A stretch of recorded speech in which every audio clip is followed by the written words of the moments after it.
Direto de Marrakech, o Cidades e Soluções mostra o que de mais importante aconteceu na Conferência do Clima e como a eleição de Donald Trump repercutiu no evento.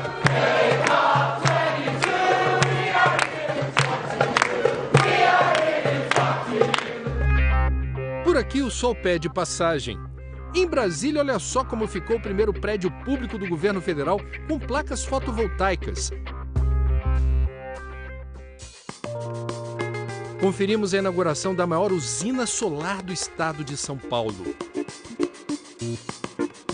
Esse modelo de negócio é um dos modelos que podem alavancar esse tipo de mercado no Brasil, né? Que é investidores colocar o capital, né, para que isso seja viabilizado por uma instituição, para um grande consumidor igual à fundação.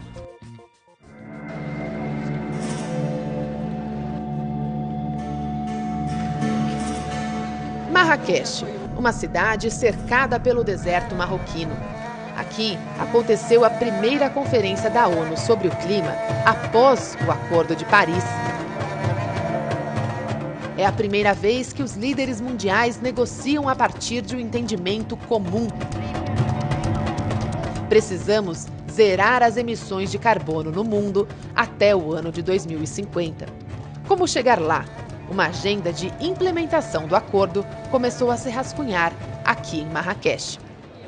Countries have strongly supported this Paris Agreement because they realize their own national interest is best secured by pursuing the common good. Now we have to translate these words into concrete and effective policies and actions. This is critical to protect our planet, safeguard the most vulnerable, and drive shared prosperity.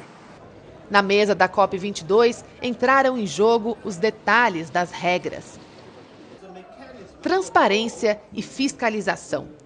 Como medir o carbono queimando na atmosfera em cada país? No acordo, cada país decidiu com autonomia sua própria meta, com diferentes bases e métodos. O desafio na hora da regulamentação é monitorar o progresso dos países com a mesma régua. Financiamento. Quem paga a conta dos prejuízos que as mudanças climáticas já estão causando? Como financiar a transição energética nos países em desenvolvimento? As perguntas continuam na mesa. Mas com o acordo já em vigor, a regulamentação ganha urgência. Entrada em vigor cria um bom problema, vamos dizer, porque para essa primeira COP é muito detalhe que precisa ser definido, muitos novos processos precisam ser acordados e isso tudo tem que ser harmonizado ao longo do tempo, no conteúdo e no cronograma. O momento positivo gerado pelo Acordo de Paris não foi suficiente para uma negociação tranquila. O furacão Trump, eleito presidente dos Estados Unidos no terceiro dia da COP22, balançou as perspectivas dos negociadores depois de ameaçar, na campanha eleitoral, que deixaria o Acordo de Paris, já ratificado nos Estados Unidos. China, União Europeia, Brasil, entre outras delegações, reafirmaram seus compromissos com o acordo climático e tentaram manter o otimismo. O sentido de urgência não foi abalado aqui em Marrakech. O sentido de urgência ele é uma unanimidade de todos os países. And while I can't stand here and speculate about what policies our president-elect will pursue, I will tell you this, in the time that I have spent in public life, one of the things I have learned is that some issues look a little bit different when you're actually in office compared to when you're on the campaign trail. And the truth is that climate change shouldn't be a partisan issue in the first place. Apressados em responder ao efeito Trump, os líderes reunidos aqui na plenária da COP22 assinaram na quinta-feira, um dia antes do fim da conferência, uma declaração pedindo compromisso político. Depois da publicação do documento, de apenas uma página, as negociações prosseguiram com o mesmo dilema: financiamento. Já sem contar com as doações americanas, os países em desenvolvimento cobram dos mais ricos uma promessa feita lá atrás, em 2009, depositar 100 bilhões de dólares no Fundo Verde do Clima. Existem em torno de 10, 11 bilhões de dólares de financiamento climático na mesa, como a gente chega nos 100 bilhões em 2020, consegue manter, a partir de contribuições dos países ou de novos instrumentos, 100 bilhões por ano até 2025, por exemplo.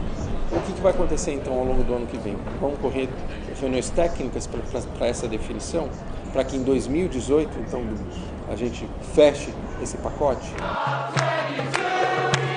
A COP22 não serviu apenas para negociações técnicas. Sob pressão nas 2 semanas de COP, o governo brasileiro acelerou algumas lições de casa, vetou incentivos ao carvão e prometeu discutir com a sociedade sua posição sobre o financiamento da preservação florestal. Essa COP, sem dúvida, foi importante para os temas brasileiros, que apareceram com força aqui. Um debate foi o do carvão, onde conseguimos um veto a novos apoios ao carvão. Outro debate importante foi de florestas. O tema de desmatamento veio com muita força e é fundamental a gente acabar com qualquer forma de desmatamento o quanto antes no Brasil. Então, com certeza, para além das pautas internacionais, as pautas domésticas brasileiras também foram discutidas com intensidade, especialmente em eventos paralelos. E o ministro Blairo Maggi, da Agricultura, chegou a ganhar um colar de pérolas dos jovens ativistas, simbolizando as pérolas nas declarações do ministro durante a COP. Em resposta, Maggi fez um convite para o debate em seu gabinete, em Brasília. No último dia de conferência, surpresa! 48 países em desenvolvimento e vulneráveis às mudanças do clima anunciaram uma meta conjunta: chegar a 100% de energias renováveis nas próximas décadas. O prazo não é estrito, mas o recado é claro. Para os vulneráveis, a ação climática fortalece o desenvolvimento dos países. Agora, resta saber como as próximas conferências vão tratar os temas de financiamento e adaptação às mudanças do clima. O documento aprovado em Marrakech prevê a implementação de um fundo específico para ações de adaptação ao clima. O texto também acolhe uma proposta trazida por Austrália e Reino Unido, que elaboraram um plano de longo prazo para viabilizar os investimentos anuais de 100 bilhões de dólares. O Brasil propôs que os ciclos de revisão de metas sejam de 5 anos para todos os países, facilitando o monitoramento do progresso. Os países também criaram um calendário de reuniões para definir os detalhes técnicos e concordaram com o prazo de 2018 para concluir o livro de regras do Acordo Climático. Ainda cedo, ninguém tinha esperança de produtos concretos aqui sobre as regras. Mapeamos um pouco a rota para frente, colocaram uma data final de processo e o processo continua. Se Donald Trump ameaça romper com o acordo do clima, por aqui no Brasil, o acordo está valendo. A Presidência da República vetou na última sexta-feira um artigo de um projeto aprovado no Senado que estimula as termoelétricas a carvão mineral no país. O carvão mineral é o mais poluente de todos os combustíveis fósseis. Na argumentação do veto, a afirmação de que a medida contraria acordos internacionais já firmados pelo Brasil, principalmente o Acordo do Clima. Também na semana passada, foi inaugurado em Brasília o primeiro telhado solar em prédio público do governo federal. Apesar da capital federal ser uma das áreas mais ensolaradas do país, isso só aconteceu agora. 154 painéis solares foram instalados na laje do Ministério de Minas e Energia. Os equipamentos, orçados em R$400 mil, foram doados pela Associação Brasileira de Energia Solar Fotovoltaica, a Absolar. Eles vão permitir a redução de R$70 mil por ano na conta de luz e a redução de mais de 6 toneladas de gases estufa. O que não falta é laje em Brasília para transformar em energia a insolação abundante do Cerrado. Qual será o próximo telhado solar da capital federal, hein?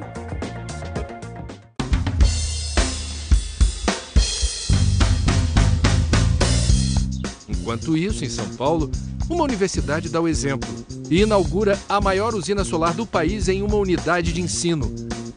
O Cidades e Soluções foi lá conferir. O sol é o que move esta universidade em Lins, no centro-oeste paulista. Aqui está a maior usina solar já instalada em uma faculdade no Brasil. A usina solar é composta por 1.680 placas distribuídas numa área de 6 mil metros quadrados. ela tem capacidade de produzir e fornecer energia elétrica para até 500 casas. Além de gerar energia limpa, a universidade, que tem 5.000 alunos, também diminuiu as despesas.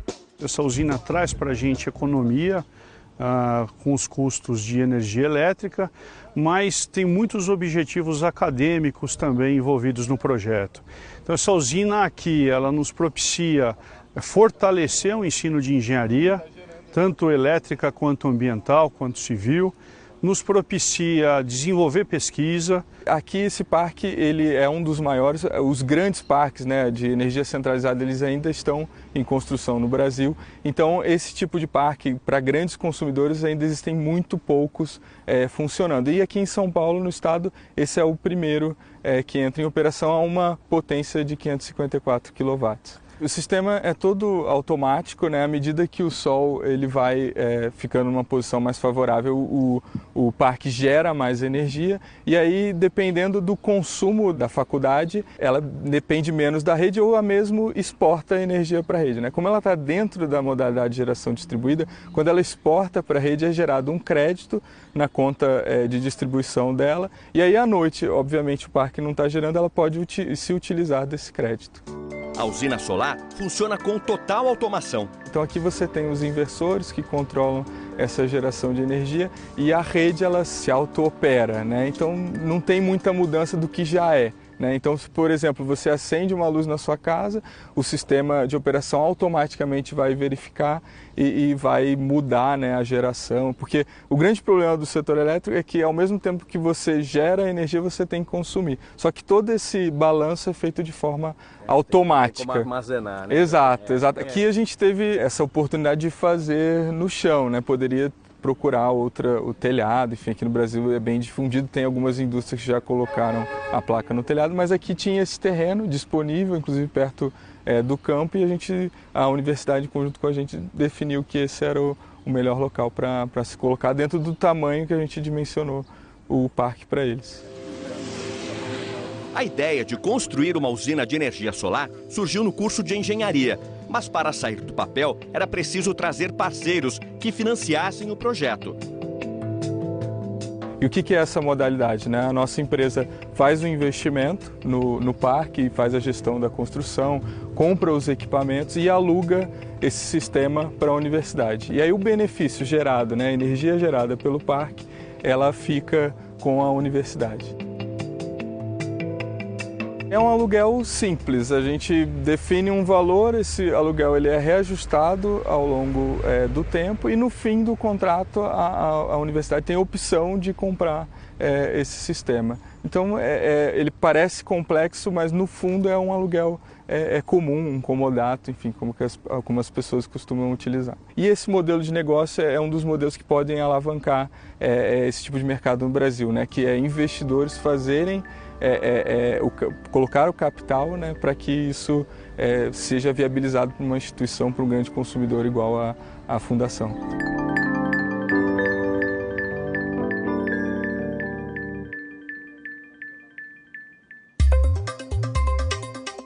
E tem que apagar até o stand-by. Eu acho que a gente tem que começar a estimular, né, esse tipo de comportamento. É muito difícil mudar hábito, muito. E não só em relação à energia, à água, a todos os recursos naturais, né? Se você ainda tem um estímulo, eu acho que é educativo, né? A gente gosta disso. E no meu caso, como eu tenho filhos, é legal também, né? Porque naquele dia eu vou no cinema com eles e falo, então, esse ingresso é a cor que a gente economizou lá. Aqui se ensina a fazer coisas diferentes. Novos negócios que mudam para melhor a realidade das pessoas. E por que não ganhar dinheiro com isso?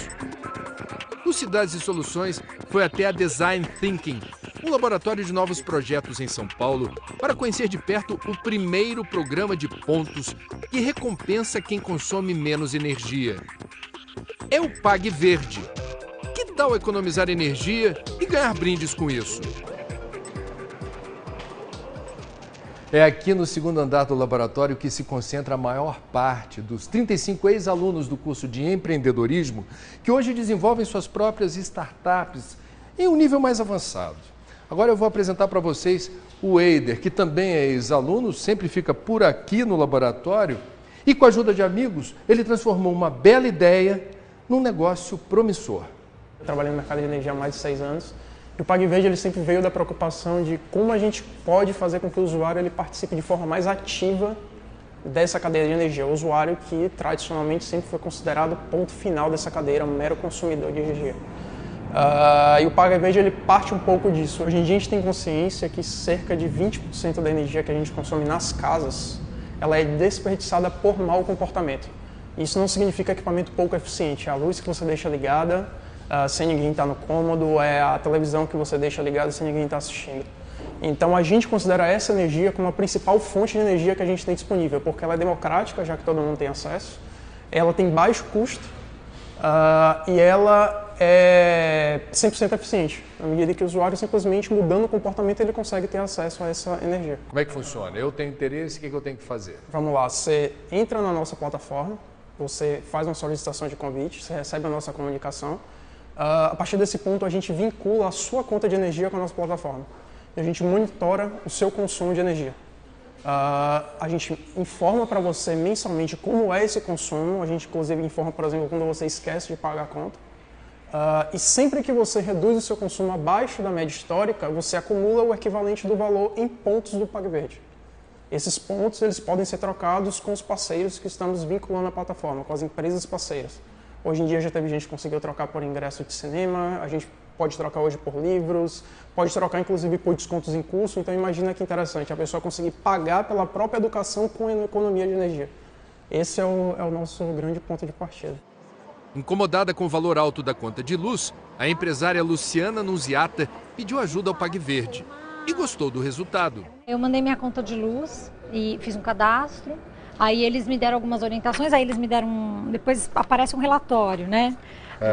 Quando você consegue reduzir, eles te mandam um relatório e você faz uma pontuação. Objetivamente, no seu caso, quais foram os itens mais importantes para você conseguir reduzir consumo? Olha, em primeiro lugar o boiler, eu me mudei para um apartamento que tinha boiler elétrico, tem ainda, infelizmente, e não tem instalação possível para gás, então esse é o meu maior problema hoje. Isso é uma coisa. Depois eu troquei algumas lâmpadas por LED, mas o principal foi com as crianças mesmo.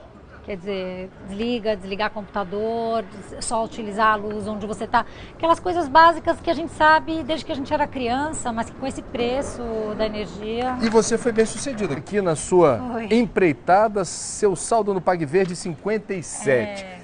O que isso significa na prática? Significa R$70 a menos a conta de luz, que para mim foi bem significativo.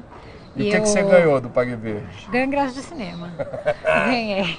Recebi, tem uma outra comunicação que chega no e-mail, falando, olha, você ganhou ingresso de cinema. Então, na minha casa virou uma conversa tipo, ganhamos. Os R$70 que dá para fazer isso, meu filho falou, dá para comer no restaurante japonês? Eu falei, já dá, vamos economizando que vai dar. Enquanto o PagVerde cresce e aparece, multiplica-se pelo Brasil o número de empresas que oferecem consultoria para reduzir o consumo de energia em casa ou no trabalho. Uma delas é a Casa Leve, especializada em montagem de kits solares em residências. No último mês de setembro, a Agência Nacional de Energia Elétrica informou que o número de mini e microgeradores de energia instalados no Brasil saltou de 1.000 há um ano para 5.040. A maioria absoluta é de residências, principalmente nas regiões Sul e Sudeste.